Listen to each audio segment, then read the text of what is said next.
Hello and welcome to SweetSpotDFS. This is a review video for the 2020 Tour Championship, where Dustin Johnson's your winner. I have to admit, I didn't watch a lot of it. I was in Green Bay for a wedding. The reception was in Lambeau Field. I am a Minnesota Vikings fan, so you better believe I wore my Vikings gear underneath my formal wear. It was a fun weekend, but I didn't get to see a lot of golf. I just figured Dustin Johnson was going to win this. In fact, prior to the beginning of the tournament, after I had made all of my, course fit, stat fit, and then strategy video, it dawned on me there's no way DJ's losing this tournament. Like, DJ's been playing super good heading into this tournament. I just didn't think there was a way he was going to lose it. Like, obviously, he could have pulled the JT from last year below his lead, but I didn't think DJ of this year was going to. DJ, in my opinion, is very similar to the DJ he was prior to the whole sex swing incident. I know a lot of people joke about that being a sex swing thing. He fell down the stairs, but, who knows? Who knows what happened? I think that was a 2016 Masters. I could be wrong. Could be a little bit later, but this DJ is controlling the ball flight of his golf ball tremendously well. And he's hitting his wedges as good as he needs to. Not as good back then, but I mean, he's pretty phenomenal. But to me, the thing that I'm really impressed by is the way that he can shape golf shots. He's no longer just hitting a fade. He's hitting a draw when he needs to. It's impressive. Dustin is a force to be reckoned with. I feel like it, as long as the motivation's there. I don't know if he's in a tournament. I don't know if he's gonna lose. Like, he's gonna be one of the favorites no matter what going forward. Or he should be, at least. I think DJ has a really good chance to win the US Open this year too. But anyways, recap. Obviously, DJ won. JT and Xander tie for second. Finish 18 under. Xander, unfortunately, on the last hole, drove it into the rough. It should have been a good eagle opportunity for him. He draws the golf ball off the tee. That's what that tee shot required. Just overdid it. Found himself in some thick rough. Couldn't advance it to the green. And then he also couldn't convert for birdie. So he had the opportunity to take second outright. But ended up parring the last hole and JT ended up birdieing that last hole, so they tie for second. Other than those two golfers, no one was close. Some really interesting play from Sungjae Im. I was not on him in the beginning of the week, primarily because I thought he was going through swing changes. I didn't get to watch any of it, so I didn't get to see, him swing or hit a shot, but from some of the things I've seen on Twitter, it doesn't look like he's raising his heels during address. So I'm not positive what was going on when I saw what I saw, but it seemed that he was kind of back on track. So obviously swing changes will get fixed later down the road. And maybe that's this part now. Maybe we can trust Sungjae going forward. Let's see. A couple other guys. I think Scotty Scheffler was a little bit of a surprise for a lot of people. I didn't play a lot of them. I thought about it because he is a Texas boy, and I believe most of the Texas golf courses that he would have played on would have been Bermuda. So I should have went with Scheffler, but I can't remember what his price point was and why I didn't. I really liked Colin Morikawa. I did like Sebastian Munoz. I liked Rory McIlroy quite a bit, and Rory was hot to begin the week. You remember, we were all waiting for his baby to be born, and it was on Monday. So he should have been all cylinders go, but of course, those that have kids, I do not, but those that do have kids know what the first couple days after the baby being born, or the first couple weeks, and probably just every time after. But, I had Chad Eckert on the review video for the BMW Championship, and, we discussed it. He's discussed it in his pods. I've discussed it in mine. Everyone's discussed it, obviously. But it's one of those things that we had to take it into account. And Chad was saying, well, it's not going to get any easier after the baby's born. So maybe Rory's hot finish fizzled out because he was fatigued. It could that could be the case. I'm not positive. Again, I didn't watch. I'm not positive. I'm not sure. But anyways, not going to talk about the rest of the guys. Let's go ahead and get into the typical things that we talk about. So we like to go to the recent form tab, the 2020 recent form tab, where we have it sorted by result. So we can see that here in column C. We do see the DK points here in column D.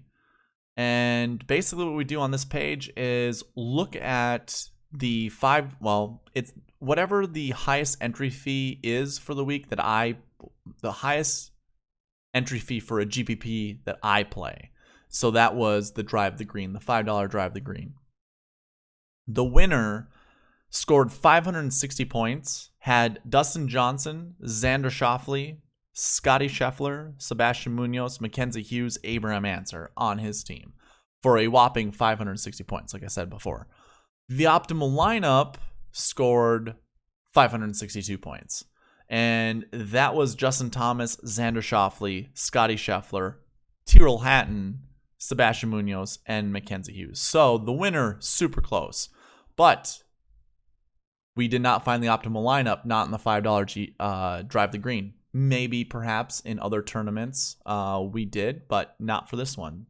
I did not find the optimal lineup either. So I don't know exactly if it existed out there for what tournament, but it didn't seem like it did for the ones that I played in. Yeah, $49,200 was the salary used for the $5 winning lineup, and $68,800 would have been used for the optimal lineup. So you would have to have left $3,200 on the table, which in this kind of tournament, I mean, I guess that would have been the strategy. Like, this tournament was strictly based off of salary. Funny to note, so the winning lineup had Dustin in it, which, I mean, it's a realistic lineup, right? 49,200, that's easier to get to than 46,800. But the optimal lineup did not have Dustin Johnson in it. And that was a conversation that I had in one of my pods where it was like, and also on the spreadsheet that Chad Eckert and I shared, was like, he may not be in the optimal lineup. And he wasn't. So it's just one of those things where I think in this format, now DJ did have to score in order to win. He ended up shooting 11 under himself. But minus that, he I'm just thinking I should have included that in my DK page, the playing score that he had. But either way, he still had to play well in order to win. And it's just that Xander played that much better. 111 points is what Xander ended up scoring. And to have Xander in your lineup, I mean, you could have went a couple different ways. Like, obviously, if you wanted Xander in DJ, you would have had 25,900 to work with. So, like, yeah, we could do Scheffler, we could do Hatton, Munoz, and probably Hughes. Nope, that's 50,100, believe it or not. Maybe we don't do Tyrrell Hatton and we come down and do Abraham Ancer. So that would have been doable. That was 49,200 also. And, I'm sorry. That is the winning lineup for the $5 Drive the Green. I wasn't even thinking about that while I was looking at this. But either way, there you go. The guy already had it. So stupid. So that was your best DJ lineup. But the optimal lineup did not have DJ in it. Okay, let's just move on. That was a waste of time. I didn't even realize where I was going with that. Here's where I will go like through grass stats. We'll go through the tee time pairings first. We'll go left to right. So here was your starting score for these golfers. I should have put playing. I suppose we could probably do that right now. Because I do have it down.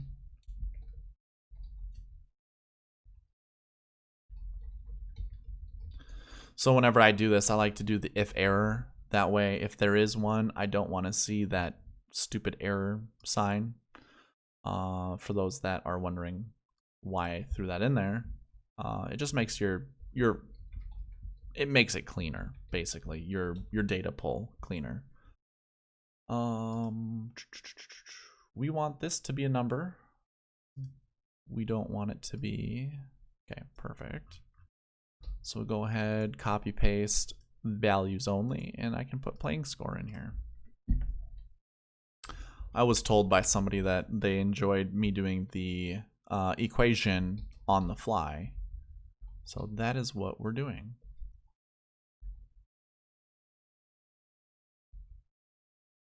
And we're gonna minus because we want to see what they actually shot, like what they ended up playing to. So there we go. We have some values, and obviously we'll have to clean those up. So even is what I have it at.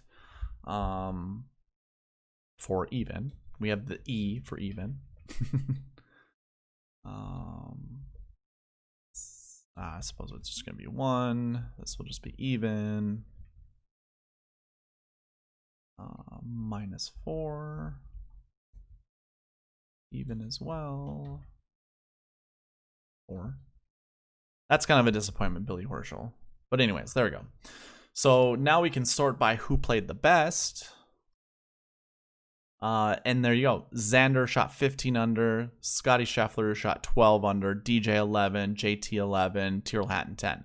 If we were to look at the results, that's probably your best leaderboard of all time, like for playing. So obviously we can kind of ignore this a little bit because obviously 21 under is not the playing score. What we're looking for is kind of your playing score. You know, we're looking for this number. So we're looking at results 2018 and beyond. So here you go. You know, we don't see a lot of guys double digits under. So it played a little easier this year. That's basically all I'm trying to get at. Played just slightly easier. But yeah, you can see that, and you can obviously see that's reflective in the DK points as well. But yeah, DJ, third best score of the week. Well, tied with JT, and that in itself helped him win it. So that's what I'm saying. Like, DJ is on a roll. He's playing really well. But anyways, let's go left to right. So we went through scores. You can see what the starting score was. I'm gonna go, actually, let's do this. Let's hide this and just keep the playing score up so we can kind of have a good idea of how golfers played while we go through all the rest of the stats. So I'm also gonna hide this column, talk about games, pairing them up. Obviously this was a staggered start, so it really doesn't matter. But it would be interesting to see if like Rahm played poorly having started with DJ. I didn't know at the beginning of this tournament that they were going to repair after each week. So I would have said something along that effect, or, you know, to talk about that. But yeah, they did repair. So after round 2, it was, you know, start out with your worst golfers and work their way up the leaderboard. I forgot who DJ was paired up with on the second round, but either way, usually when I look at these tee time pairings, it has something to do with them playing together for 2 rounds and playing off of each other, or, you know, well, playing off each other in a positive light or in a negative light. But these pairings didn't really matter, so we're not gonna really do a deep dive on it. You can kind of see on the screen which ones are highlighted. And if you follow the numbers, try to find where the next golfer is. What would be really interesting is to see golfers who were lower priced. So we see 85, 89, you know, the 2 guys in game 9 working their way up the leaderboard. But it would be really interesting to see like a lower number. So like Tyrrell Hatton, you know, a 6, if his playing partner would have played well as well and worked their way up the leaderboard, you know, we can get a better idea if they worked together and played well.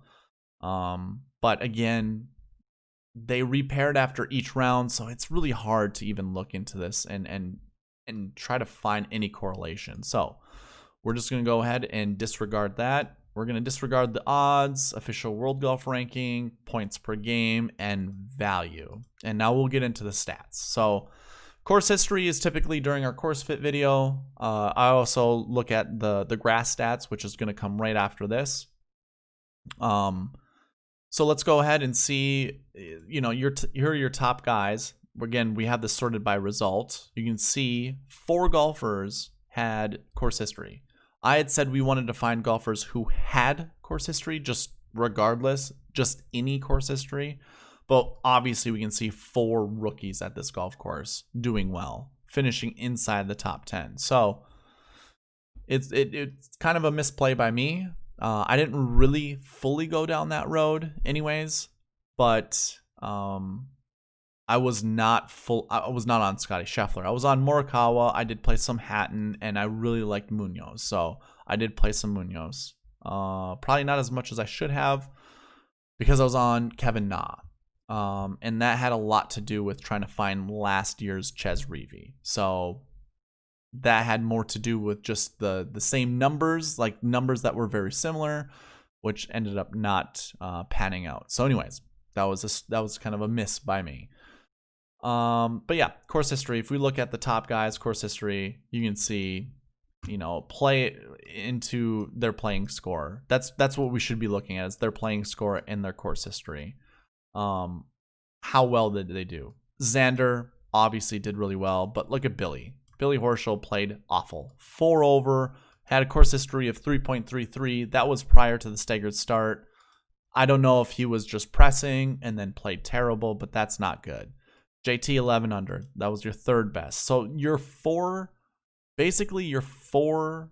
out of the top 4 golfers with course history played really well. Same with DJ, 11 under. He played well. Jon Rahm played well. Now we can look at these top guys here. Ryan Palmer, Tony Finau, and Billy Horschel, really the only outliers that played poorly that had good course history. But yeah, course history looked like it was a good one to go with. Recent form. Again, recent form. Scotty Scheffler, best recent form. And 12 under par. He was your 2nd lowest scoring guy. So recent form coming into this looks pretty darn good as well. Obviously, Ryan Palmer not really showing up. Harris English not doing that great. Daniel Berger not doing that great.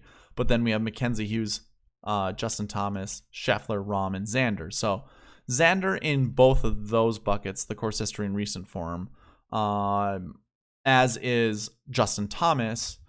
But first time seeing Mackenzie Hughes up there. I suppose Jon Rahm was in both those buckets too. So, I mean, those would have been good ones to go with. It was just one of those, again, you have to incorporate price into this. And it's really difficult. Like it was interesting this year. Definitely, I mean, it was interesting in the fact that it didn't play anything out like last year. And yeah, I mean, we had to incorporate salary. So let's go ahead and get into grass stats. I don't know why we're still showing ownership percentage. There we go. Let's go by overall Bermuda. Your best overall Bermuda golfer was Dustin Johnson, shot 11 under par. Rory McIlroy, 26.72 was his overall Bermuda, 2nd best, 8 under. Webb was really the only guy that didn't do the greatest here at the top 10. Like, look at the top guys here. I mean, Xander's down here, so that was kind of, a little different. But Xander has played so well at this golf course. Like, his course history is amazing, and he finished 2nd this year. So it's just going to make his course history even better. And is what he finished this week was one place better than his average, basically. It's insane. So yeah, your top guys here did really well. And I guess now that I see Scotty Scheffler was up there, one of the top Bermuda golfers, kind of irks me a little bit. Should have played him, honestly, and I chose not to. We can look at 2020 Bermuda. Didn't really play that much into success. you know, your top 4 guys didn't do well, but then obviously some guys here in the middle did. I wouldn't say it's something we should look at going forward, but there you go. We can hide that. Go into the swing stats now.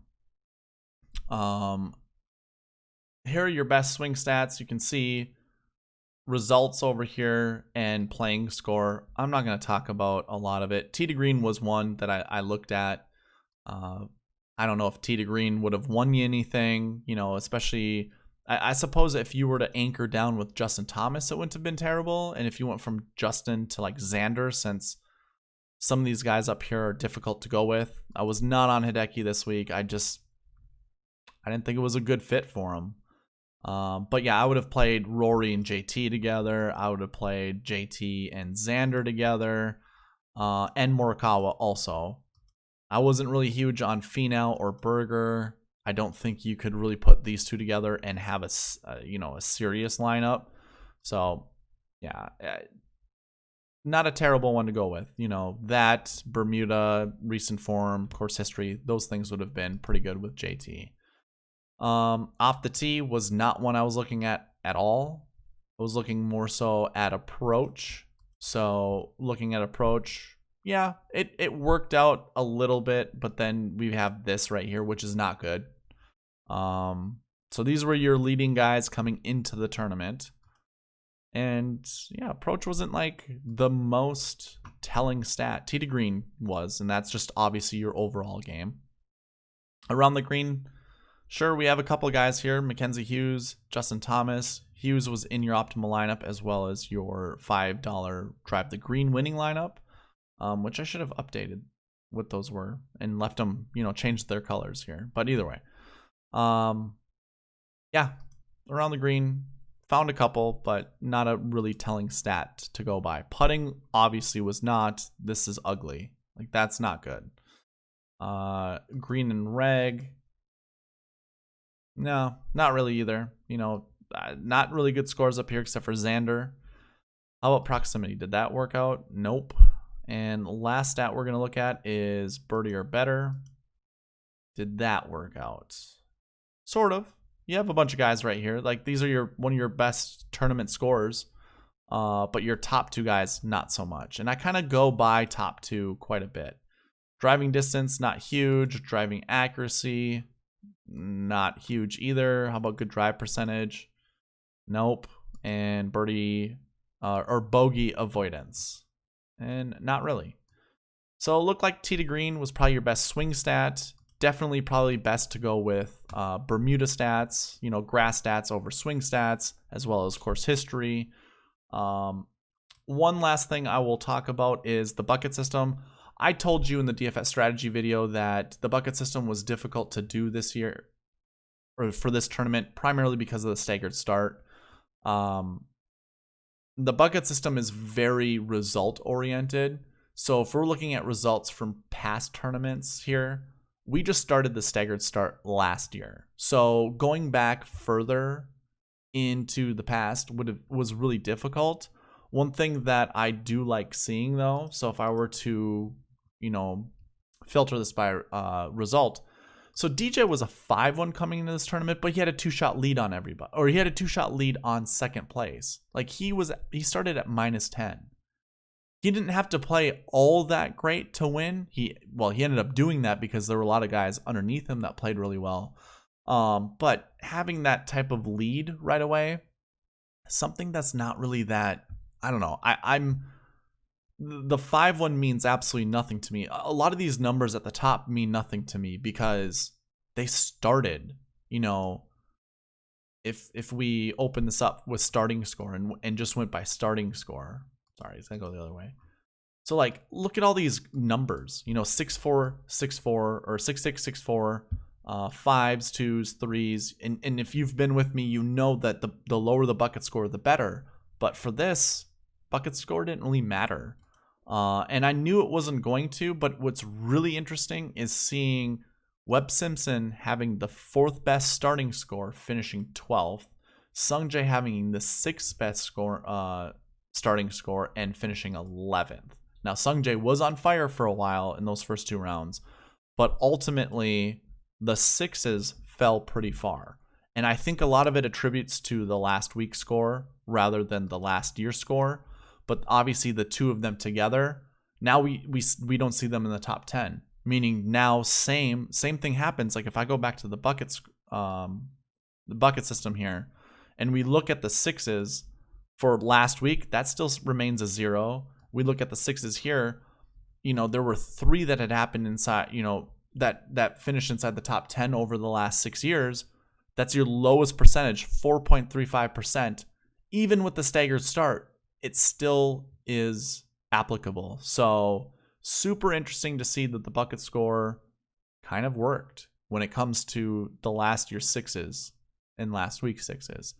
But yeah, that's one of the things that I wanted to point out. These guys just had too much of a head start. Maybe not so much Xander, but the guys here up here, John Rahm, DJ, JT, they had too much of a head start. What's really interesting is seeing these last year ones having a pretty good playing score.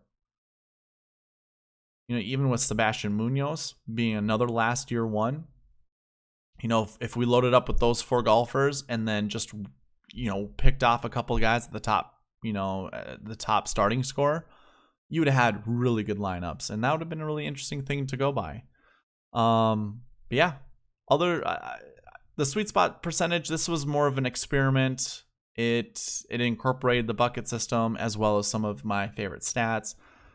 As you can see, like my numbers up here, the higher the number, the better. If we were to sort by this, it really doesn't show anything good. So I'm not going to stick too much onto that. The other thing too is the top 20 stats. A lot of guys with top 10 stats. So a lot of guys that were top 10 in the stats we typically go over finished inside the top 10 of this tournament. And that's really no surprise, especially with the staggered start. So yeah, it was fun. It's going to be fun trying to think about this going, into next year if they keep the format the same. And looking back at this spreadsheet and trying to figure out if there's anything, obviously, we can build on. So other than that, I want to thank you guys for watching. Please leave a like, comment, subscribe, all that good stuff. And I will see you in a course fit video for the Safeway Open. All right. Bye.